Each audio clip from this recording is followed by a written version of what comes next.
Sa dami at kapal ng mga water lily, halos bumara na ito sa tulay na yan dito sa Barangay Kawakan, Lawag City. Kaya ang mga mangingisda rito nahihirapan daw gamitin ang kanilang mga lambat tuwing napupuno ng water lily ang ilog.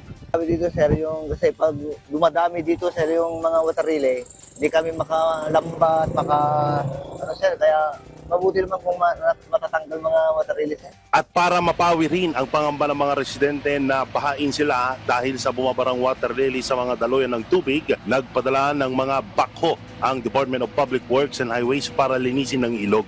Kapag hindi malinis yan, ang bilis lumaki mga yan, mga water lily. Tapos galing pa sa mga ibang barangay, papunta dito sa amin, talagang matratraffic dyan sa tulay yung mga water lily. Ang clearing operations na yan ng DPWH ay bahagi lamang ng Oplan kontrabahan ni Pangulong Ferdinand Marcos Jr. Pagtitiyak ng Lawag City LGU, paigtingin pa nila ang paglilinis sa mga daluyan ng tubig at mga ilog, lalo't water lily ang isa sa mga dahilan ng pagbaha sa sentro ng Lawag noong kasagsagan ng Bagyong Quiapo.